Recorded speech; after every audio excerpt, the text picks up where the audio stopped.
la 1 en Canarias. Última hora en COPE. Estar informado. El superdomingo de elecciones en COPE nos deja un claro ganador y es el Partido Popular. Así sonaban hace unos minutos los alrededores de la sede del Partido Popular en Génova, en Madrid, que empieza a vaciarse hasta ahora después de que los de Feijóo hayan arrasado tanto en la Comunidad de Madrid y vayan a recuperar la vara de mando en otras 6 comunidades: Aragón, la Comunidad Valenciana, Baleares, La Rioja, Cantabria y Extremadura. En algunas de estas, no necesariamente por mayoría absoluta, sino por la suma que obtendría con Vox. Y es un honor poder decir, después de 7 años, que el Partido Popular ha ganado las elecciones municipales y las elecciones autonómicas en la inmensa mayoría de los pueblos, de las ciudades y de las comunidades autónomas. Es una noche de celebración para los populares, pero en muchas comunidades y municipios va a tocar arremangarse y empezar a negociar a partir de hoy. El Partido Popular tiene que cerrar pactos con Vox en Aragón, Cantabria, Extremadura, Baleares y Murcia. Por su parte, el PSOE se ha llevado Castilla-La Mancha con mayoría absoluta y necesitará pactar en Asturias, Canarias y Navarra. Eso en cuanto a PP, Vox y PSOE. Por supuesto, Sánchez no se ha pronunciado en toda la noche y quien se ha pegado un buen batacazo ha sido Ciudadanos. Por ejemplo, en Madrid, a pesar de una buena gestión, ha perdido 270.000 votos. La cara de la derrota era Begoña Villacís. Creo que a las cosas hay que llamarle por su nombre y esto ha sido una derrota sin paliativos. No me gustan los eufemismos, no me gustan edulcorar la realidad, y la realidad es la que es, y los resultados en el Ayuntamiento de Madrid no eran los esperados. La formación naranja ha perdido este domingo más de 1,5 millones de votos en toda España y alrededor de 250.000 concejales respecto a los comicios de 2019. Ha dejado de ser relevante en la gran mayoría de grandes ayuntamientos de España y en todos los gobiernos autonómicos. Un batacazo en toda regla que tiñe de luto la noche electoral y que pone en serio peligro la supervivencia del partido en el futuro más cercano. Otro descalabro histórico es el que ha sufrido Podemos. Ha desaparecido de Madrid, se queda fuera de la Asamblea y del Ayuntamiento, se escalabra en Aragón, desaparece también del Parlamento de Canarias y también del Valenciano. Con la fuerza de ABC. COPE. Estar informado. Eso en cuanto a partidos y comunidades. Si nos fijamos en lo referente a las elecciones municipales, Partido Popular gobernará en Sevilla, Valencia, Palma de Mallorca, Valladolid o Madrid, entre otras. En algunas de ellas con el apoyo de Vox, como te digo. En cuanto a Cataluña, en Barcelona, Xavier Trias ha ganado las elecciones con 11 concejales frente a los 10 del socialista Jaume Collboni y los 9 de Ada Colau. Aún así, Colau ha pedido esta noche un pacto a 3 con PSC y Esquerra. Veremos a ver qué pasa. Esta es la situación ahora mismo. El Partido Popular es el claro ganador de las elecciones, pero el domingo nos ha dejado también otras anécdotas. Iranzu García, buenas noches. Buenas noches. Dejamos aparte los resultados y vamos ahora con esas historias que nos ha dejado este 28M. En La Rioja, en Villarroya, en un pueblo de 7 habitantes, los vecinos se ponen de acuerdo para votar cuanto antes. Pero bueno, tanta prisa que se dan que este año han batido su propio récord. En 29 segundos estaba ya cerrado. En Avilés, la anécdota es de un integrante de una mesa que ha salido por café y no ha vuelto, pero no es el único que le ha echado cara al asunto. Otros miembros de otra mesa electoral de Madrid no se han presentado, ni el presidente, ni los vocales, ni los suplentes. Así que nada, los votantes más madrugadores de premio se han llevado a sentarse en la mesa electoral. En Pontevedra también una cabra ha querido votar colándose en un colegio electoral en varias ocasiones, aunque no lo ha conseguido. Y terminamos con las 3 religiosas de las hijas de Santa María del Corazón de Jesús en Cantabria, que han formado una mesa electoral con sus hábitos. Este fin de semana también hemos tenido superdomingo de elecciones en Turquía y Tayyip Erdogan se ha hecho con lo que va a ser ya su tercera legislatura. Se ha impuesto a su rival Kılıçdaroğlu en segunda vuelta con el 52% de los votos. Ha prometido celebrar la victoria este lunes en Estambul y ha recordado, esto es importante, el carácter islámico de su gobierno. Tienes más información en cope.es y ahora sigues en la noche de COPE con Adolfo Arjona. COPE. Estar informado.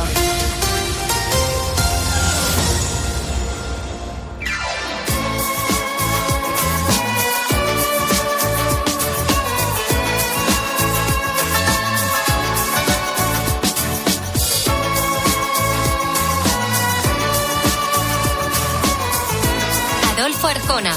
La noche. COPE. Estar informado.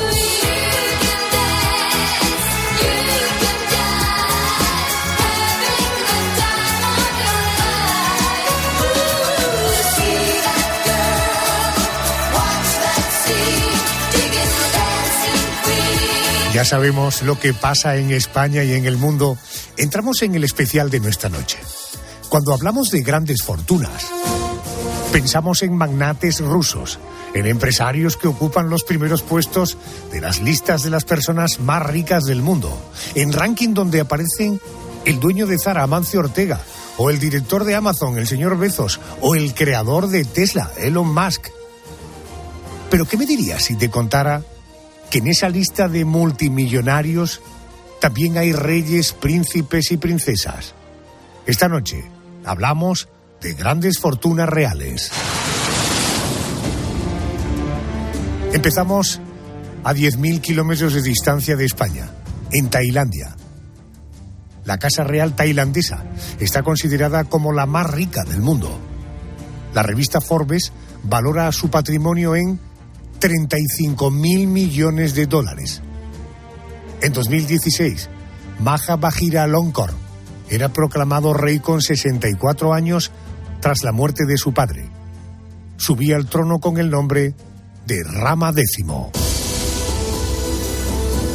Para conocer más a este rey, quiero recurrir a mi compañera Yolanda Guirado. A ver, Yolanda, ¿qué nos puedes contar de Rama X?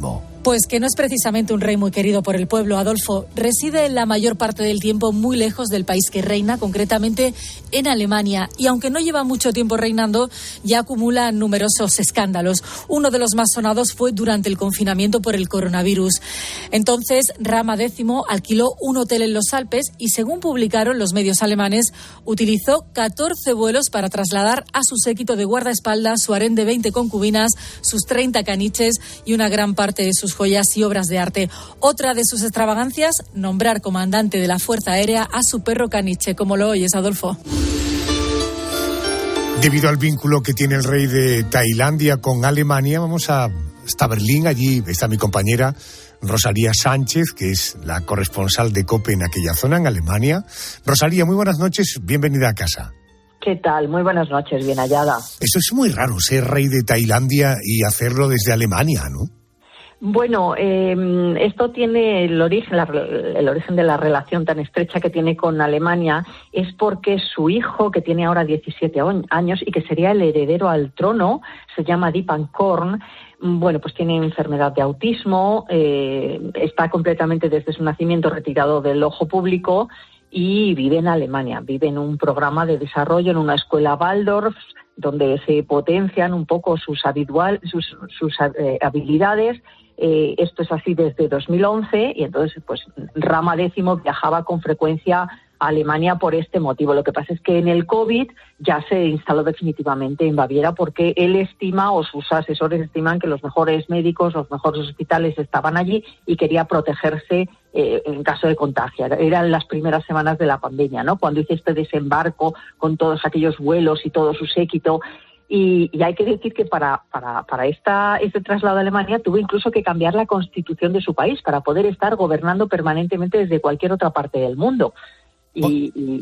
Adapta las circunstancias a su propia circunstancia. Eso está fenomenal. No se le pone nada por delante. Oye, Rosalía, ¿dónde fue educado este individuo hoy, pero cuando era un pequeño? Porque tengo entendido que se educó en colegios ingleses, ¿no? Sí, hasta los 13 años en la Escuela Palaciega de Bangkok. Si lo puede llamar educación, ¿no? Porque allí es considerado un semidios y era tratado como tal. A los 13 años es enviado primero al Kingsmith School, que está en Sussex, en Inglaterra. Allí tuvo muchos problemas. Imagina un chaval que está acostumbrado a que le asistan para todo. Tuvo grandes problemas de adaptación, digamos, peleas, rabietas. Y de ahí pasó al Maysell School, que está en Somerset, también en Inglaterra. Fue muy disciplinariamente muy difícil su convivencia, digamos, y aún así él lo recuerda tiene buenos recuerdos de aquella época, pero ha sido la única época de su vida, esos 5 años en las dos escuelas, en que no ha vivido aislado del mundo, ¿no? El resto del tiempo está rodeado de su corte, de su séquito y nada más. Uh-huh. Fíjate que me dices, un chico poco disciplinado, pero él su carrera la ha hecho en el ejército tailandés, donde ha trabajado como oficial en el batallón de protección del rey. Esto es correcto, ¿verdad? Si lees los informes oficiales del Estado tailandés, sí. Lo que ocurre es que trabajar, por ejemplo, ese verbo es difícilmente aplicable a una persona que lleva asistentes para todo, que a la que por protocolo no se le puede tocar, ¿no? Cualquier a la que por protocolo nadie se puede acercar a él, superando la altura de su cabeza, y es relativamente bajito, con lo cual todos los que se acercan a él tienen que ir inclinados, agachados. Bueno, pues en estas condiciones es muy difícil imaginarlo haciendo una vida militar normal, ¿no? Pero sí es cierto que ha hecho un paso por el ejército y que ha recibido instrucción militar. ¿En Alemania él vive como un rey o lleva una vida algo más discreta y menos opulenta? Bueno, su vida es un anacronismo total. Vive como un monarca prácticamente absoluto y en una especie de limbo legal con el que no sabe muy bien qué hacer las autoridades alemanas, incluso, ¿no? Él arrastra un séquito de cientos de personas a donde va, cuando se instala en hoteles, alquila hoteles enteros o plantas completas. En su día a día hay decisiones completamente injustificables en cualquier país democrático, ¿no? Bueno, pues castiga a sus funcionarios con hasta 43 años de cárcel. Ha condenado a una exfuncionaria por algo que había escrito en las redes sociales, con lo que él no estaba de acuerdo, ¿no? Digamos que son decisiones, pues eso, injustificables y que no. Todo esto viene de que él no se considera un ser humano, toda su dinastía se consideran, él es el 10º de la dinastía Chakri, y todos son seres híbridos, así es como desean ser tratados, no son humanos.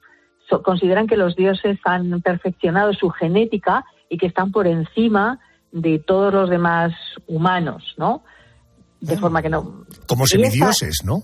Exactamente. Esta forma de vida la traslada a su día a día en Alemania, que naturalmente pues es bastante complicado, ¿no?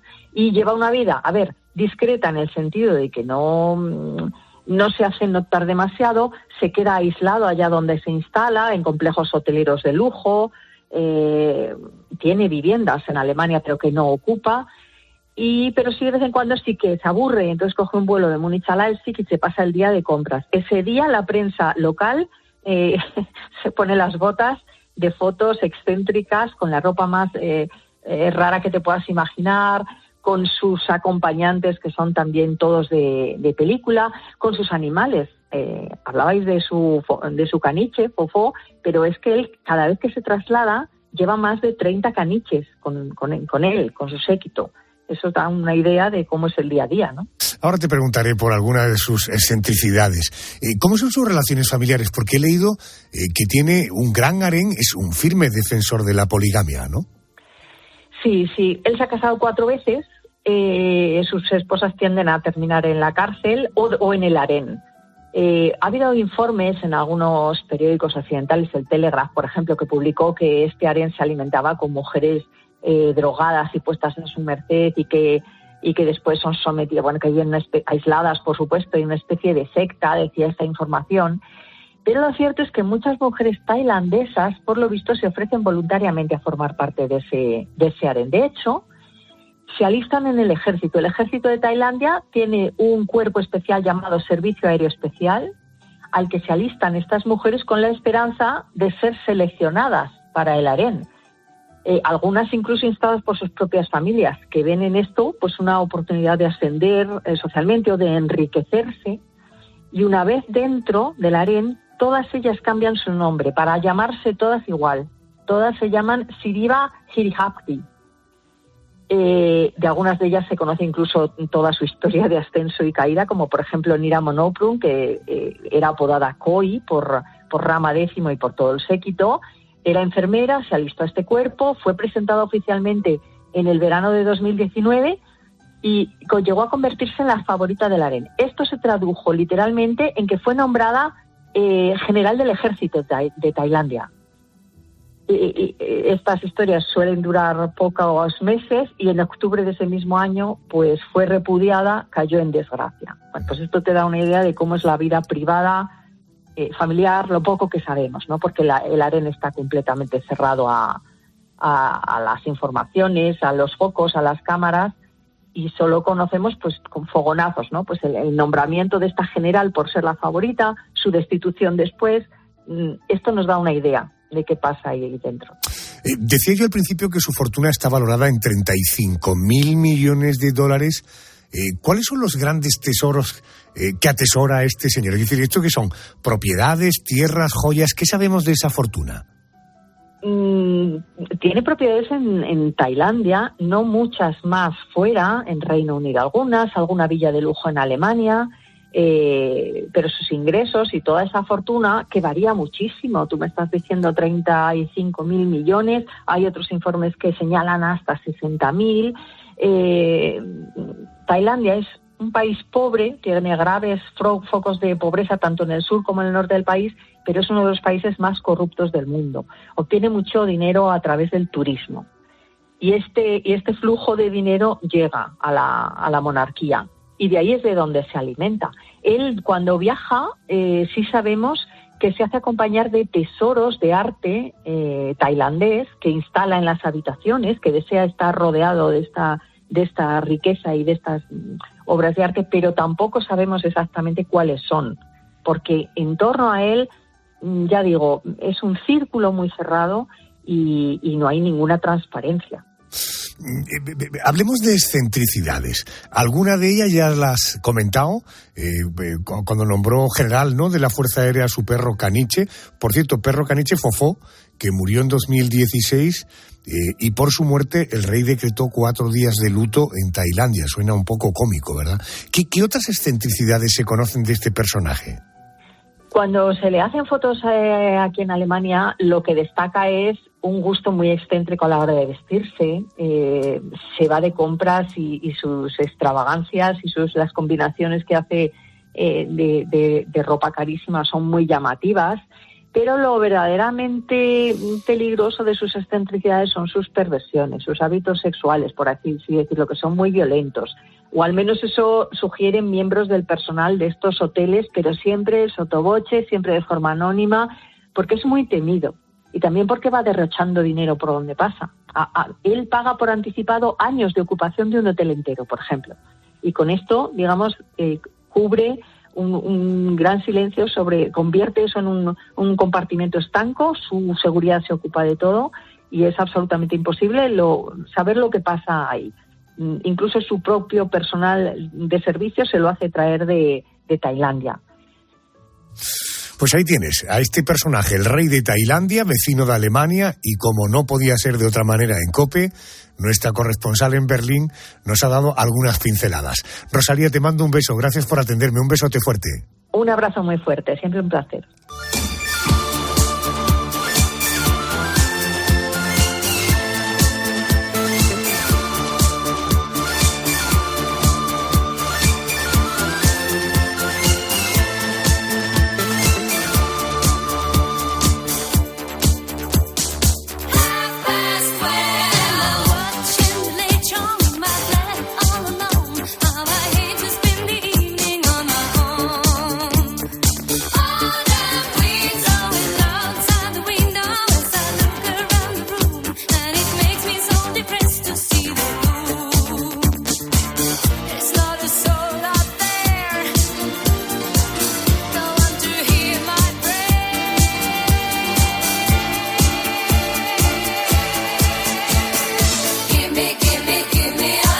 Esta noche en nuestro especial Grandes Fortunas de Casas Reales.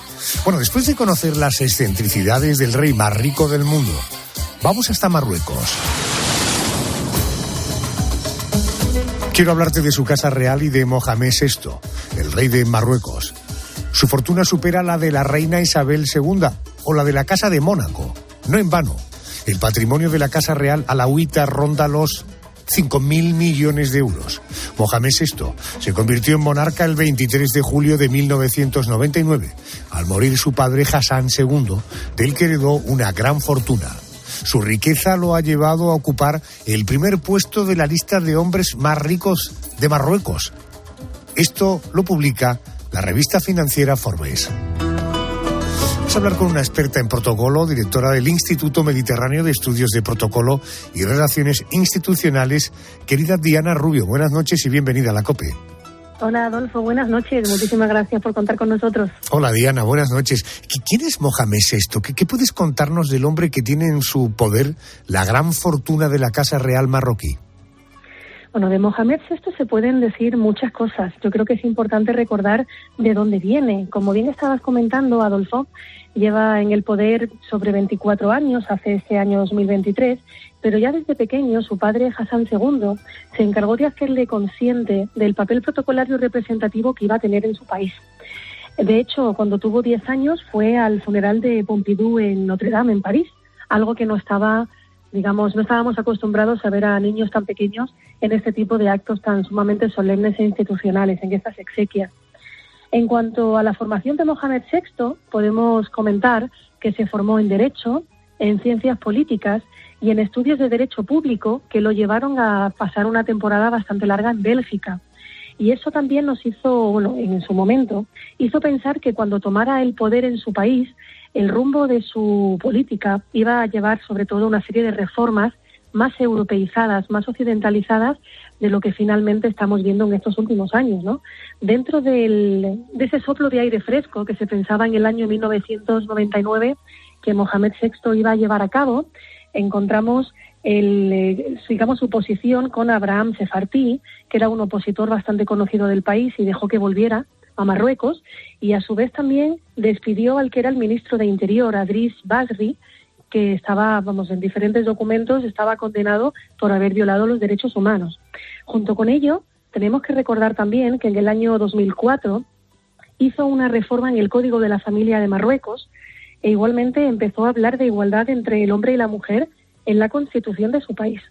Por tanto, con estos datos que estamos hablando un poco de la historia de Mohamed VI, nos lleva a pensar que iba a ser un rey muy de cambios, un rey muy occidentalizado, muy europeizado, que realmente solamente hemos podido ver esa europeización con su separación de la reina Salma en el año 2019, y que a partir de ahí poca cosa más hemos conocido, ¿no? Más que se encuentra más fuera de Marruecos que dentro. Estamos hablando hoy de estas grandes fortunas que acumulan las casas reales, algunas de ellas. ¿El patrimonio del rey Mohamed VI se conoce de dónde viene? Bueno, como bien estabas comentando, Adolfo, quien según la revista, según Forbes, está dentro del top 10 de familias más ricas del mundo y se encuentra en un patrimonio entre los 5.000 y los 7.000 millones de euros. Hay que decir que cuando él llegó al trono el patrimonio era de 450 millones. O sea, imaginaros cómo ha crecido el patrimonio de este rey. Dentro de ese patrimonio tiene una parte que sí le dejó su padre, pero cabe recordar algunas cuestiones bastante excéntricas, no tanto como lo que hemos estado comentando con Rosalía anteriormente, está claro, pero sí también es importante tenerlas en cuenta. Él, por ejemplo, cuenta con 12 palacios. Uno de ellos está en Pointe-de-Nice, en Gabón, que es donde supuestamente pasa la mayor parte del tiempo. Tiene otro palacete en Metz, en Francia, aparte de varias propiedades en el estado francés. Igualmente tiene una colección de más de 600 coches. Hubo una parte que se la dejó su padre a nivel histórico, pero marcas como Ferrari, como Bentley y de coches de alta gama son de los que disfruta dentro de sus propiedades. Tiene 2 aviones, que los utiliza bastante. Y también podemos comentar los yates. O sea, hace varios años compró el Badis I, que costó 90 millones de euros, y una cosa que me resulta súper curioso es que es el yate de vela más grande del mundo, pero es que aparte solamente puede atracar en 3 puertos de todo Marruecos, debido a su dimensión. Por otro lado, la excentricidad de la ropa también. Tiene un reloj, tiene muchísimos relojes dentro de esa fantástica colección, donde destaca uno que es de oro blanco, que tiene, si no me equivoco, más de 1.000 diamantes incrustados, ¿no? Qué barbaridad. Así que realmente es una barbaridad. Y ese patrimonio podemos decir que viene porque tiene gente a su alrededor a nivel empresarial que está gestionando muy bien ese patrimonio, y él también es, a día de hoy, es el hombre, como bien comentabas, el hombre más rico de Marruecos, ya que es el mayor poseedor de un holding importantísimo en el país que se llama Almada. Eso le lleva a tener negocios dentro de la inmobiliaria, dentro de los hoteles, dentro de los supermercados, y por ejemplo, cada vez que vayamos a Marruecos y nos hospedemos en un hotel Atlas o en un supermercado Marjana, podamos comprar nuestra cena, estaremos incrementando el grueso patrimonial del rey de Marruecos. Es que llama poderosamente la atención porque luego cuando vas a Marruecos y ves cómo se vive allí, en fin, no se puede compadecer una situación con otra. Hablabas de que él tiene una residencia, un palacio en Gabón, donde pasa la mayor parte de su tiempo, probablemente por eso le llaman el rey ausente. ¿Es cierto que trasciende muy poco de la vida privada de Mohamed VI? ¿Cómo es su círculo de amigos? ¿Qué es lo poquito que se sabe de él? Él empezó siendo nombrado como el rey de los pobres, con todo lo que hemos comentado al principio, de ahí pasó a ser el rey nómada y a día de hoy el rey ausente. Básicamente hay muchísima opacidad en cuanto a su vida privada, pero también cabe recordar que tiene ciertos problemas de salud.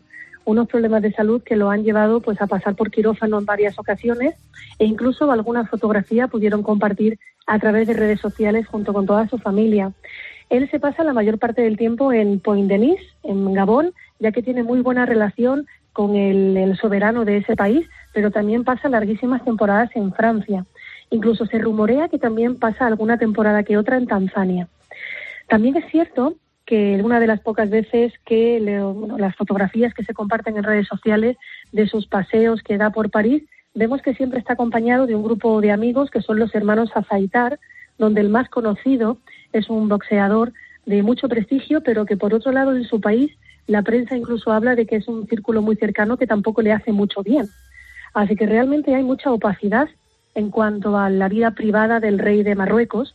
Hay muchísima opacidad sobre dónde se encuentra, nadie sabe bien dónde se encuentra, y también es cierto que lo ha podido demostrar en diferentes visitas oficiales que ha recibido en Marruecos, en las que no se ha encontrado con el mandatario que ha viajado. O sea, me viene a la cabeza Condoleezza Rice hace varios años, pero la última lo vimos cuando desde España Pedro Sánchez claro. También viajó, exactamente. Es más, lo vimos en el Iftar. El año pasado fue muy comentada la imagen y la invitación por parte del gobierno y el rey de Marruecos al presidente de España y al ministro de Exteriores para compartir ese iftar, ¿no? El romper el ayuno, donde fue también tan comentada esa bandera al revés que pudimos ver en la escena, y sin olvidar que acompañaba al rey Mohamed VI, su hijo, el que será el futuro rey del país, Hassan III. De eso hablaremos ahora. ¿Cómo encajan los marroquíes que su rey sea tan rico y que lleve ese tren de vida? Porque no debemos olvidar que estamos ante un país de grandes desigualdades. ¿Su inmensa fortuna lo acerca o lo aleja de los súbditos? Realmente encontramos también cierta opacidad de los medios dentro del país, pero todos los periodistas y las personas que investigan al respecto, que se encuentran fuera o que tienen un poco más de libertad a la hora de hablar sobre el rey de Marruecos, hablan del descontento que existe en la población por, digamos, estas actitudes de ausencia que tiene el rey de Marruecos actualmente. Cabe recordar también que el Palacio de Rabat, por ejemplo, tiene 1.100 empleados y que de esos 1.100 empleados y ese palacio que contiene una cárcel, por ejemplo, una clínica, una escuela, lo paga el propio Estado. Y son una serie de herramientas, una serie de espacios y de personas que realmente están ahí por el rey de Marruecos cuando el rey de Marruecos no está, sino hay otra serie de personas dentro de ese palacio, ¿no? Por tanto, no lo llevan demasiado bien, justamente por esas desigualdades que estábamos comentando, y no sé hasta qué punto le podrá afectar a su hijo Hassan III cuando finalmente ostente el poder. Su hijo, el príncipe Moulay Hassan III de Marruecos, heredero al trono, me dicen que cada vez asume más tareas de representación. ¿Qué aires trae este príncipe? Da la sensación de que puede empezar a haber cambios o más de lo mismo. Yo creo que Mohamed VI, ahora que va a cumplir 60 años en este 2023, no creo que vaya a abdicar. Yo creo que esperará un poco más. Pero es cierto que Moulay Hassan, que será Hassan III en un futuro, a día de hoy tiene 20 años, pero fue desde que cumplió los 15 años cuando empezamos a verlo en cierta representación protocolaria que nos recuerda al comienzo de su padre, dentro también de la corte con el que era su abuelo, ¿no? Con Hassan II, hablo del abuelo de Hassan III, de Moulay. Decir que también se le considera un influencer dentro de su propio país y que es bastante querido, que se encuentra muy cerca de su madre Salma, y que a día de hoy está estudiando ciencias económicas y sociales en la Politécnica Mohamed VI. Habla 4 idiomas perfectamente y yo creo que los gustos que tiene, no son tan sumamente excéntricos como puede tener su padre a día de hoy, pero sí es cierto que cada vez lo estamos viendo más. Incluso hay algunos periodistas que han comentado en cuanto a la fortuna que amasa a la familia de Mohamed VI, que habrá una parte cuando su hijo llegue al poder, que es posible que la tenga siempre y cuando el padre no haya fallecido. En el caso de que fallezca, está claro, Adolfo, que las cosas cambiarían. Pero también es verdad que cada vez lo estamos viendo más. Está formado en la Escuela Militar de la Royal College, también como se formó su padre, también en la escuela coránica que hay dentro del Palacio Real. Sí, la verdad es que pinta bastante bien, hay muchas expectativas con este nuevo rey en Marruecos y yo creo que nos va a dar muchos grandes momentos a partir de ahora.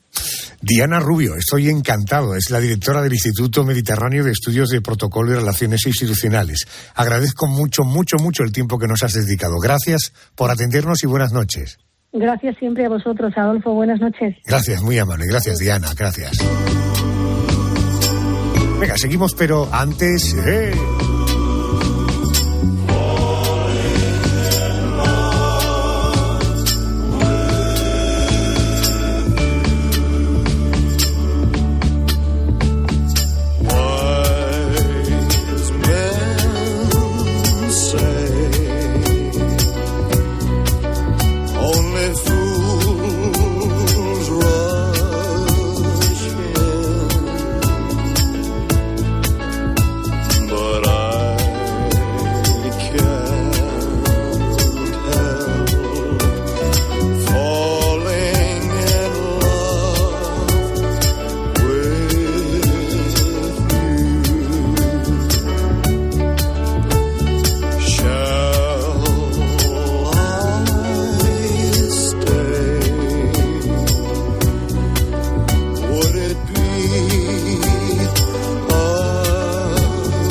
Seguimos viajando. Si las casas reales de Tailandia y Marruecos cuentan con grandes fortunas, tampoco resultan menos llamativas las europeas. En el ranking de las monarquías más ricas de Europa, la de Mónaco ocupa uno de los primeros puestos. Aunque el Principado cuenta con solo 2 kilómetros cuadrados de superficie, su familia real tiene una fortuna valorada en unos 2.500 millones de euros. A ver, Yolanda, ¿qué cifras nos puedes dar? Pues las cifras son muy suculentas. Se calcula que 1/3 de las 38.000 personas censadas en el Principado de Mónaco son millonarias, así como suena. Por ejemplo, Beatriz Borromero y Pierre Casiraghi, los hijos de Carolina, tienen un castillo valorado en 4 millones de euros. Otra de sus hijas, Carlota, ha amasado una fortuna de casi 4 millones debido a sus colaboraciones en el mundo de la moda o su carrera como amazona. Pero si hay una mujer rica en Mónaco, Adolfo, ella es Tatiana Santo Domingo, es la mujer de Andrea Casiraghi, es la heredera de un patrimonio de 2.000 millones de dólares. ¡Qué barbaridad! Esas son de las herencias que uno espera con cierta expectativa, ¿verdad? Cristina Barreiro, buenas noches. Hola, muy buenas noches, Adolfo. Muchísimas gracias por contar conmigo para hablar de los Grimaldi. Muchísimas gracias a ti por atendernos. Cristina es profesora titular de Historia Contemporánea de la prestigiosa Universidad CEU San Pablo. Es autora de Las hijas de Isabel II, que publica La Esfera de los Libros, y es colaboradora de revistas como, por ejemplo, la revista Hola. Lo primero de todo es conocer un poquito más a la familia real de Mónaco y sobre todo al príncipe Alberto de Mónaco. ¿Cómo hicieron fortuna los Grimaldi? Bueno, vamos a ver, la historia de realmente la dinastía de los Grimaldi, aunque pueda parecer un poco frívolo, a mí me gusta definirla un poco como de opereta, ¿no? Aunque su historia se remonta al siglo X, tiene una posición estratégica muy comprometida, ¿no? Y realmente se limita, como bien habéis dicho en la introducción, a un simple peñón, ¿no? Esta fortuna de los Grimaldi podemos retrotraernos hasta el año 1860 y pico, ¿no? O un pelín posterior, cuando Alberto I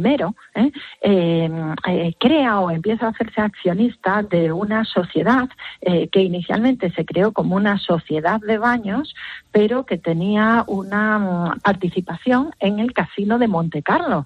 Y ellos siguen siendo hoy el príncipe Alberto y en parte sus hermanas también, Carolina y Estefanía tienen un porcentaje del accionariado y de las rentas de esta sociedad, derivada de esta inicial Casino de Montecarlo, con su sociedad creada ya por quien fue su padre, abuelo, bisabuelo, su bisabuelo ya, ¿no? Entonces, nos remontamos bastante atrás, aunque territorialmente sea muy, muy pequeño y sin apenas interés político de ningún tipo, más que el glamour que desprenden pues muchos de sus miembros, no de ahora, también de antes. Cristina, vamos a escuchar el siguiente corte de audio y voy inmediatamente a preguntarte. Vamos a oír. En la Catedral de San Nicolás de Mónaco y ante los invitados oficiales de 22 naciones, entre las cuales figura España, se celebra la solemne ceremonia del matrimonio canónico del príncipe Raniero III con la famosa artista cinematográfica Grace Kelly. ¿Qué aportó a la fortuna de los Grimaldi la actriz Grace Kelly cuando se casó con el príncipe Raniero y se convirtió en princesa? Aporta a sus amigos, actores de Hollywood, que en un momento, en el año 56, en el que la fortuna del Principado parecía que iba en declive por la crisis en ese momento de la Guerra Fría, ¿no? Era una actriz oscarizada, conocida, elegantísima y magníficamente bien vestida, como el modelo que lució en su boda de Helen Ross, y aporta precisamente eso, ¿no? Dicen que fue Aristóteles Onassis quien le dijo al príncipe Raniero que buscase una mujer con proyección pública, y indiscutiblemente esto lo hizo fenomenal, ¿no? Porque Grace, que en ese momento estaba rodando una película, o tenía ya el contrato para rodar otra nueva película, pues conoce al príncipe y parece que a partir de ahí surge el romance. Y después, pues Grace lo hizo francamente bien en el aspecto social. Recordemos, por ejemplo, ese baile de la rosa, que aunque ahora se ha desvirtuado un poco, pues sigue teniendo ese afán recaudatorio como causa benéfica. Pero no solo eso, no solo pensemos en lo que aportó económicamente, sino también tuvo un pequeño papel político, por ejemplo, cuando se produce la crisis de Argelia del año 1962 sobre todo en Francia, durante ya la presidencia del general de Gaulle en la independencia de Argelia, cuando muchos franceses, ante la subida de la presión fiscal, se refugiaban en Mónaco, donde, claro, era más fácil mantener ese tipo de fortuna, ¿no? Y ahí Grace desprendió todo su glamour para invitar a de Gaulle, Le Grandeur, como le llamaban, a este tipo de actos que a él no le gustaban, pero decir que no, pues hubiera sido muchísimo peor, ¿no? En cualquier caso, por tanto, es interesante. Cristina, hablan también de que Raniero era el padre de Alberto, Estefanía y Carolina, que era un gran inversor, que tenía buenos ojos para los negocios, ¿no? Sí, así lo hizo, pues aumentando, como dije antes, este porcentaje de participación en las diferentes sociedades, comprando muchísimas propiedades. Pensemos que esa fortuna, que se estima en más de 2.000 millones de los Grimaldi, habría que completarla con una serie de propiedades históricas de la familia, ¿no? Como un castillo que tienen cerca de París, una finca justo en el Linde, en la frontera entre Francia y Mónaco, donde pasó sus últimas noches, Gracia de Mónaco, antes de su fallecimiento. Una finca que tiene un montonazo de hectáreas, Rocargel, y que es la que nutre de cultivos ecológicos toda la dinámica del Principado. Y Raniero supo utilizar el peso de su matrimonio con una actriz de primer orden.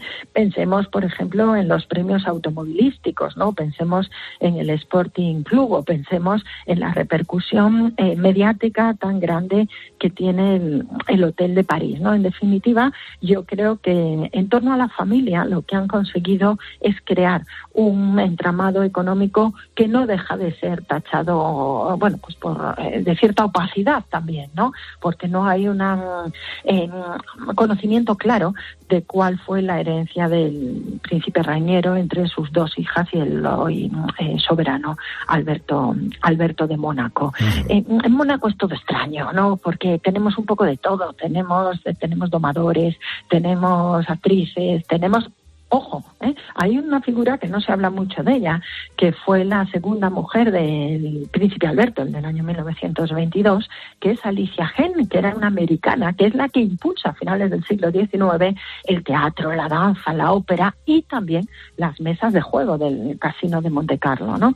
Por lo tanto, no nos quedemos solo en las actuales o en Grace, sino que antes de ella hubo otras dos, reinas, princesas, en el caso de Mónaco no son reinas, sino que son princesas consortes que impulsaron también este papel de Mónaco, que lo que puede vender sobre todo es su clima, es su localización geográfica y es la presencia de un porcentaje de multimillonarios difícilmente encontrable en otro punto. No sé, Liechtenstein probablemente sea algo muy parecido, pero ellos tienen ese componente extra que es la belleza y el glamour y esto que destilan pues gran parte de los integrantes de la familia. Ahora nuestro siguiente destino es precisamente ese. Carolina de Mónaco ocupa el número 1 de las 10 princesas mejor pagadas de 2023 según la publicación People with Money, con unas ganancias totales estimadas de 58 millones de dólares.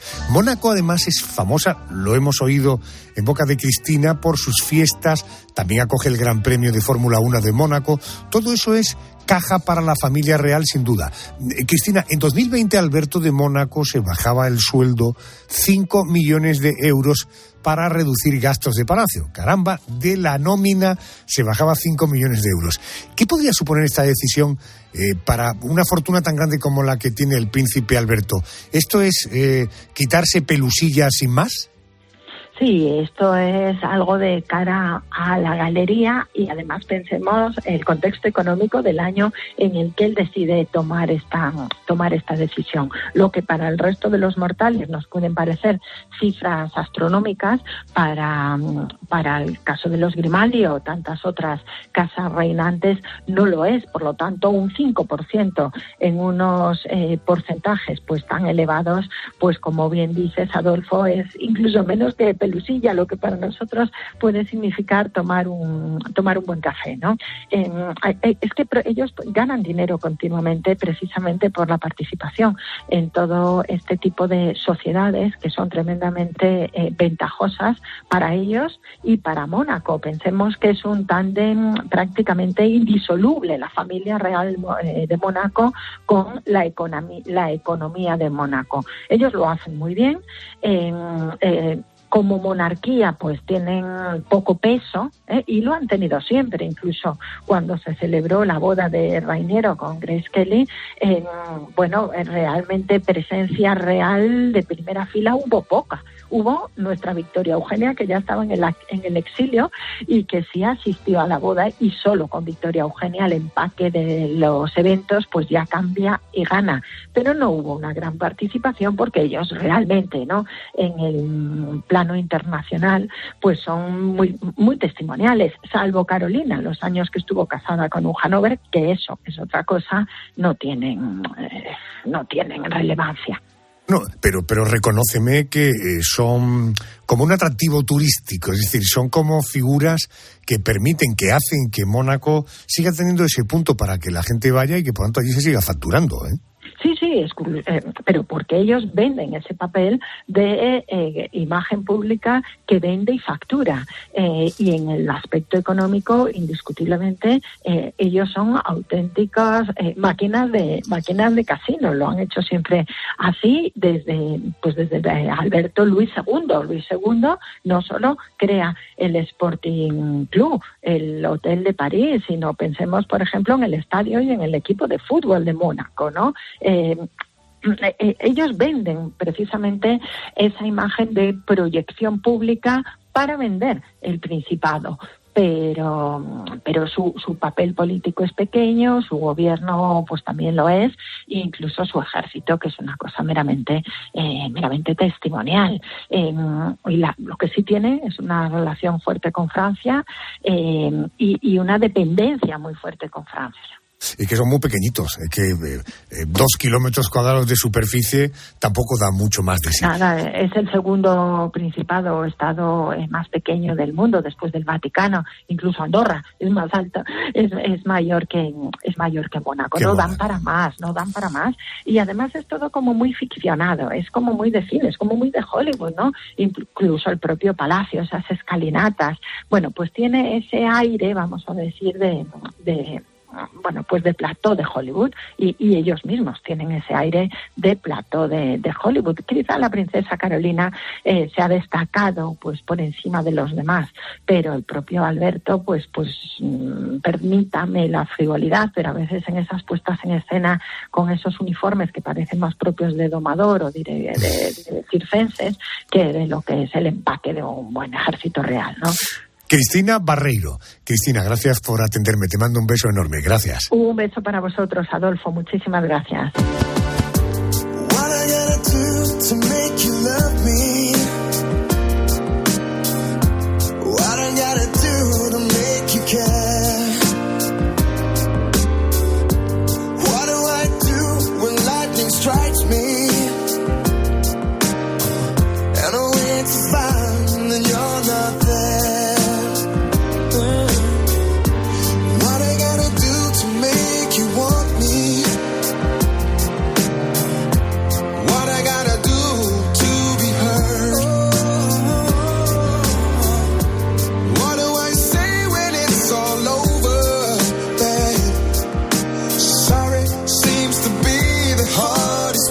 Hemos arrancado este especial de grandes fortunas de casas reales contando la historia de la casa real más rica del mundo, la de Tailandia, con una fortuna de 35.000 millones. Después hemos conocido el patrimonio del rey de Marruecos, Mohamed VI, y hemos viajado a Mónaco para conocer el patrimonio de una de las monarquías más glamurosas de las revistas del corazón. Ahora conocemos a la familia real más rica de todo el continente europeo. Vamos a recorrer un principado de 160 kilómetros cuadrados, en el que viven 39.000 personas y que limita con Suiza y Austria.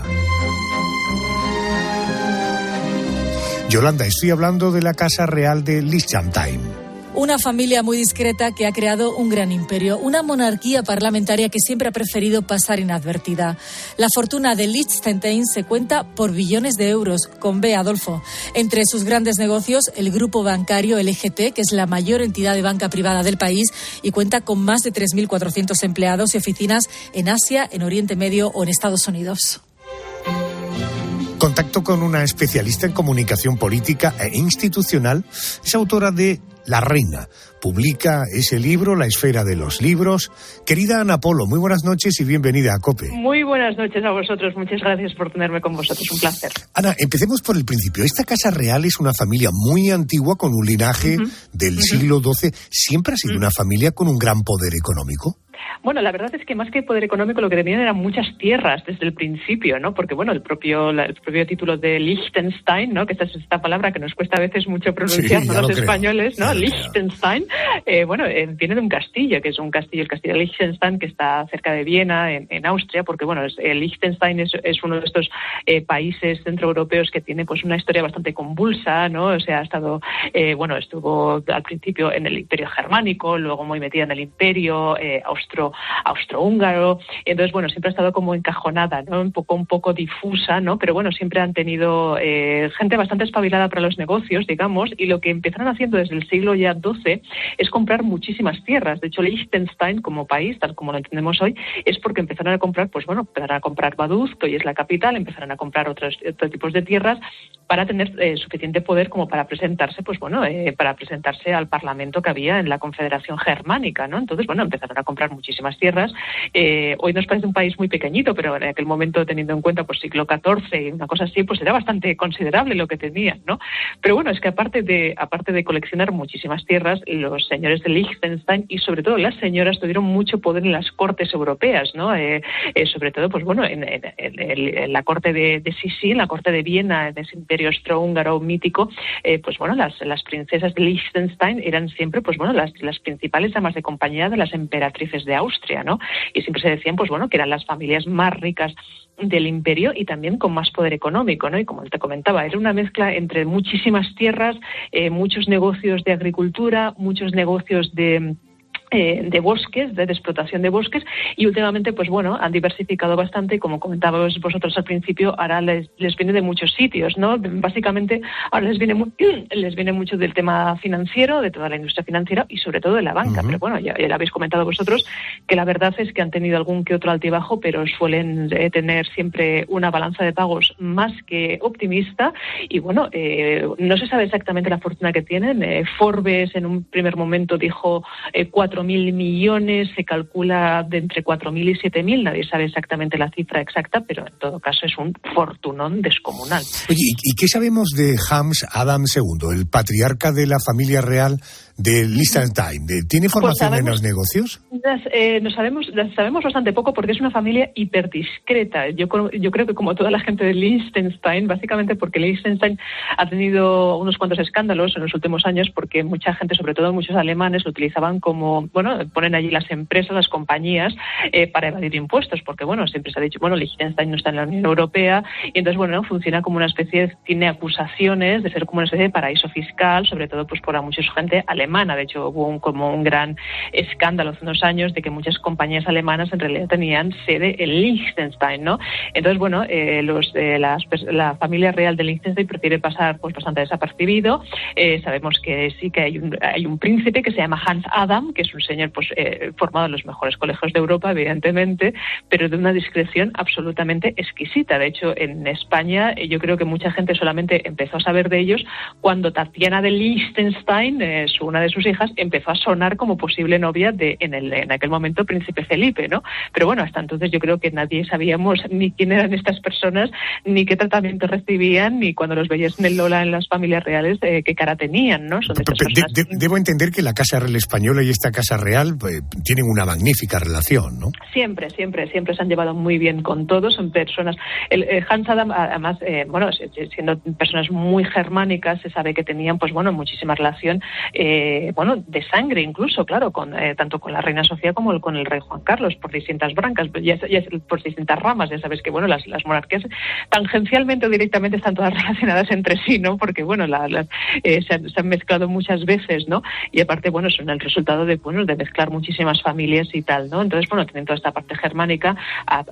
Los Liechtenstein siempre se han llevado muy bien con los Hanover, que también son otros príncipes por esa zona, y entonces, bueno, a través de esos, los contactos, pues a través de eso, con la familia real griega siempre habían tenido muy buena relación, ¿no?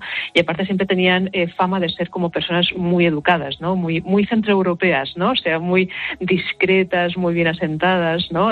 Con personas, pues bueno, que habían influido mucho con una educación exquisita y tal, ¿no? O sea, muy el prototipo de príncipe que te esperas, ¿no? De un poquito de cuento de hadas, pero teniendo en cuenta que son unos auténticos ases para los negocios. Correcto. Fíjate que hablábamos de que amasan una enorme fortuna desde hace mucho tiempo.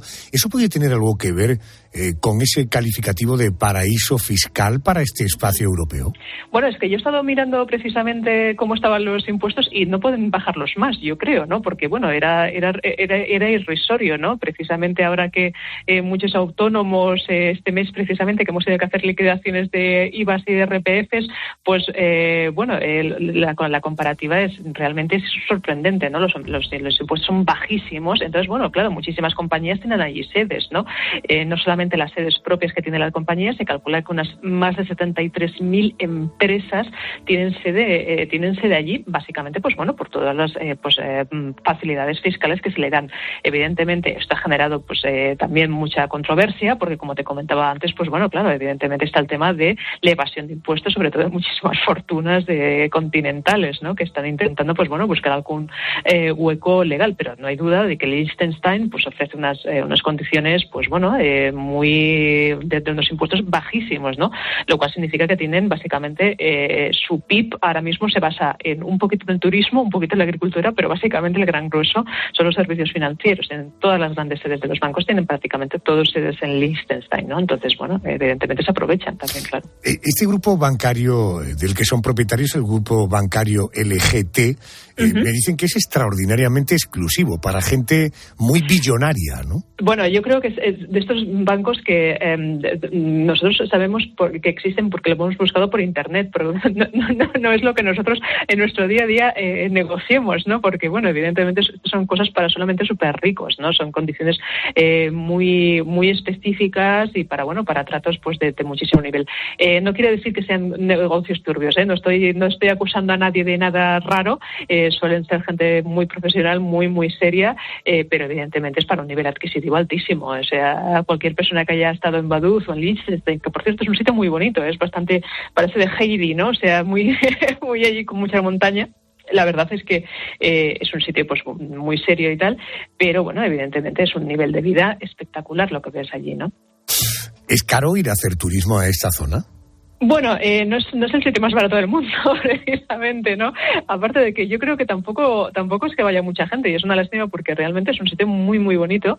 Se parece mucho a Suiza, ¿no? Que yo creo que en Suiza controlamos un poco más, ¿no? Cómo se mueven y tal.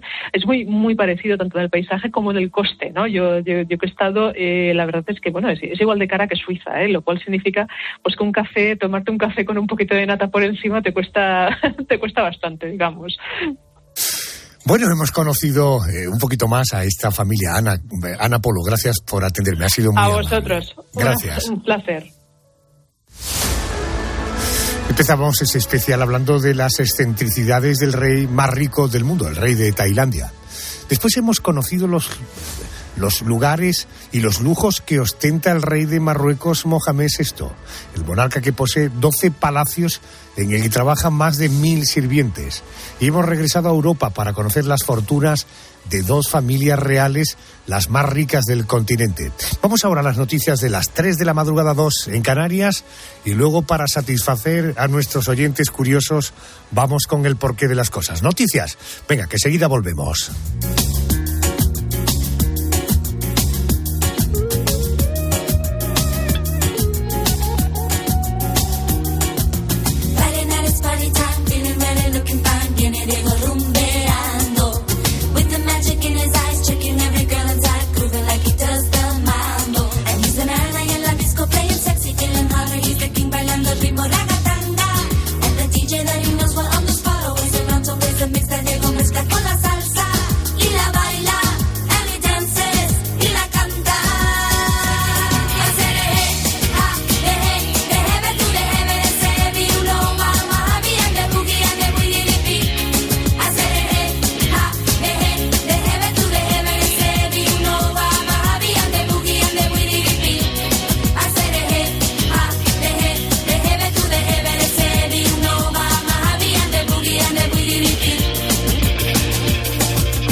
Arjona. La noche.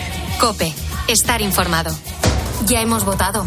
¿Y ahora qué? Mayorías, pactos. Carlos Herrera te lo explica desde las 6 de la mañana en Herrera en COPE. Y el Sevilla se mete en otro final. Sí, otro final de la Europa League. Próximo objetivo de Mendilibar, vencer a la Roma de Mourinho. El Sevilla vuelve a hacer historia. ¿Esta final era para nosotros? ¿Otra vez? Sí, otra vez. Y ahora busca su 7ª Europa League. Ansias de victoria, de ganar, de triunfar. Este miércoles desde las 8:15 de la tarde, la final en COPE. Sevilla-Roma. Espectacular la estampa, la imagen. Paco González, Manolo Lama y Pepe Domingo Castaño. Los números 1 del deporte. Y recuerda, la información también continúa con Ángel Expósito y la linterna en COPE+, Onda Media, cope.es y la aplicación móvil.